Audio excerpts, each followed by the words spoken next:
Hi guys, હું હિના ઠાકોર. સ્વાગત છે તમારું મારી મિની બ્લોગમાં. આજે આપણે બનાવવાના છે દહીં પૂરી અને બાસ્કેટ ચાટ બનાવવાના છે. ગાઈઝ, જો તમને મારું વિડીયો ગમે તો લાઈક, શેર અને સબસ્ક્રાઈબ કરજો. Thank you. હવે આપણે શું કર્યું? અરે આ મિક્સર આપણું ચાલતું નહોતું, હા, તો આપણા બહારના ઘરેથી બાજુમાંથી મિક્સર લઈ આવ્યા છે. અચાનક બંધ થઈ ગયું તો ચાલુ કર્યું છે. તો આની અંદર આપણે ફુદીનો લીધો છે, કોથમીર લીધી છે અને આમાં લીલી ચટણી બનાવવા માટે લઈને, અને લીલા મરચાં લીધા છે અને આ લસણ લીધું છે, લસણની કડીયું. જો તમે ખાતા હોય તો લઈ શકો, ના ખાતા હોય તો સ્કીપ કરી દેવાનું. ઓકે ગાઈસ, જો તમે ખાતા હોય તો લઈ શકાય, બાકી અડધા લોકો નથી ખાતા તો ના લઈ.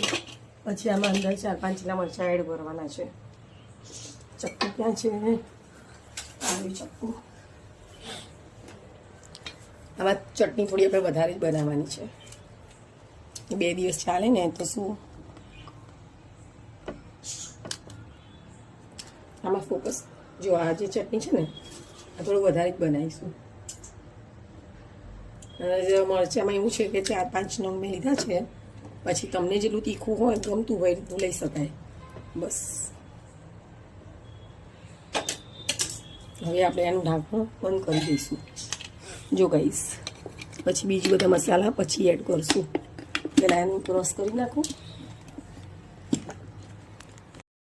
લીંબુ નાખી દેવાનું. હા, લીંબુ અડધું નાખ્યું છે, લીંબુ મોટું હતું એટલે. પછી આમાં બરફના ક્યુબ નાખીશું જેથી કરીને એનો કલર લીલો રહે. દેખો ગાઈસ, બરફનો ટુકડા છે 4-5.